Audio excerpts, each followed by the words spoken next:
Wakil Menteri Hukum dan HAM periode 2011-2014 Denny Indrayana sebagai pelapor dalam sidang dugaan pelanggaran etik, Hakim Konstitusi meminta Majelis Kehormatan Mahkamah Konstitusi atau MKMK memberhentikan Ketua MK Anwar Usman secara tidak hormat. Hal ini diungkapkannya dalam sidang pendahuluan dugaan pelanggaran etik Hakim Konstitusi. Dalam nota pembuktian, Denny Indrayana juga menyampaikan putusan perkara nomor 90 tahun 2023 tentang syarat Capres-Cawapres syarat akan kepentingan. Menurutnya, Hakim Konstitusi yang memiliki kepentingan dengan pihak-pihak yang berkaitan dengan materi gugatan seharusnya tidak terlibat dalam proses hukum. Selain meminta Anwar diberhentikan, Denny juga memohon untuk Majelis Kehormatan menetapkan putusan 90 tahun 2023 tidak sah dan diperiksa ulang dengan Majelis Hakim Konstitusi yang berbeda. Atas permohonan nomor 90 menjatuhkan sanksi berupa pemberhentian tidak dengan hormat kepada Hakim terlapor Anwar Usman karena terbukti melakukan pelanggaran berat kode etik dan perilaku Hakim Konstitusi, khususnya tidak mengundurkan diri dari perkara yang terkait dengan anggota keluarganya, perkara yang anggota keluarganya mempunyai kepentingan langsung terhadap putusan. Ya, sidang pendahuluan dugaan pelanggaran etik Hakim Konstitusi digelar oleh Majelis Kehormatan Mahkamah Konstitusi di Gedung MK di Jakarta. Lebih lengkapnya kita langsung tanyakan kepada jurnalis Kompas TV, ada Tifal Solesa di sana. Selamat siang, Tifal. Siapa saja unsur-unsur pelapor dan apa saja poin tuntutan mereka, dan apakah nantinya Ketua MK Anwar Usman juga akan dimintai keterangan oleh Majelis Kehormatan MK?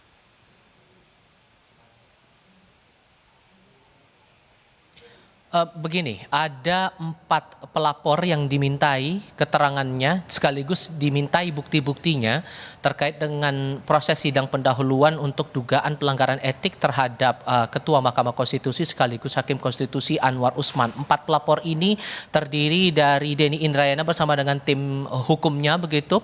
Lalu yang kedua ada dari kalangan akademisi hukum tata negara yang tergabung dalam kelompok aliansi akademisi hukum tata negara, dan kemudian yang ketiga dari LBH Yusuf, Lembaga Bantuan Hukum Yusuf, serta yang keempat atas nama pribadi dari salah satu advokat atau pengacara yakni Ziko Leonard. 3 di antara 4 laporan itu atau 4 pelapor ini berhubungan langsung laporan dugaan pelanggaran etik Anwar Usman ini tentang putusan hukum atau putusan dari Mahkamah Konstitusi atas syarat Capres-Cawapres yang digugat berkaitan dengan Undang-Undang Nomor 7 Tahun 2017 tentang pemilu. Nah, ketiganya pada hakikatnya meminta untuk Majelis Kehormatan Mahkamah Konstitusi atau MKMK menjatuhi pemberhentian tidak dengan hormat terhadap Anwar Usman karena diduga sudah melakukan pelanggaran etik berat, ditambah putusan yang dibuat atas syarat Capres dan Cawapres untuk menjadi peserta pemilihan presiden di pemilihan umum ini dianggap syarat dengan konflik kepentingan, ditambah dengan sejumlah profil dari Anwar Usman yang juga menjadi bagian dari keluarga Presiden Joko Widodo ditengarai ini juga menjadi bagian lain dari upaya untuk meloloskan nama Gibran Rakabuming Raka sebagai bakal calon wakil presiden pendamping Prabowo Subianto. Kalau mengutip pernyataan Denny Indrayana disebutkan bahwa putusan yang dibuat oleh Mahkamah Konstitusi yang dipimpin saat itu oleh Anwar Usman, putusannya terutama dalam putusan dalam gugatan nomor 90 ini disebut sebagai kejahatan terencana dan terorganisasi. Selain menuntut atau meminta MKMK untuk memberhentikan secara tidak hormat Anwar Usman, para pelapor ini juga meminta Mahkamah Konstitusi untuk menelisik ulang atau memeriksa ulang gugatan nomor 90 tentang Undang-Undang Pemilihan Umum tersebut, terutama untuk pasal yang berkaitan dengan syarat Capres dan syarat Cawapres sebagai peserta pemilihan umum ataupun juga pemilihan presiden.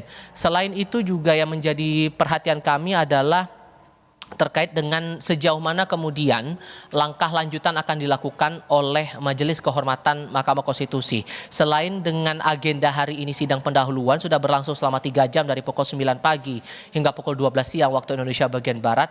kabarnya juga pada malam nanti akan dilangsungkan pemeriksaan secara tertutup oleh Majelis Kehormatan Mahkamah Konstitusi kepada Ketua Mahkamah Konstitusi Anwar Usman. Ini tertuang sebetulnya dalam Peraturan Mahkamah Konstitusi atau PMK nomor 1 tahun 2023 bahwa pemeriksaan atau permintaan keterangan terhadap pihak-pihak terkait terutama dalam hal ini terhadap hakim konstitusi ini harus dilaksanakan secara tertutup. Namun ini masih butuh konfirmasi lebih pasti lagi kapan persisnya Anwar Usman ini akan dimintai keterangannya oleh pihak Majelis Kehormatan Mahkamah Konstitusi. Namun yang bisa dijelaskan juga di sini oleh MK dari Majelis Kehormatan Mahkamah Konstitusi bahwa proses dari pemeriksaan pihak-pihak terkait ini akan dituntaskan dalam pekan ini agar putusan bisa dibacakan pada 7 November 2023 nanti.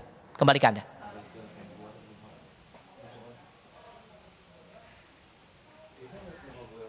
Ya, sidangnya juga baru dimulai, kita nanti akan tunggu apa hasil putusan. Menarik untuk ditunggu apakah memang ada pelanggaran yang dilakukan oleh Hakim Konstitusi dalam yang dilakukan saat putusan nomor 90 tahun 2023. Terima kasih, jurnalis Kompas TV Tifal Solesa melaporkan langsung dari Gedung Mahkamah Konstitusi Jakarta.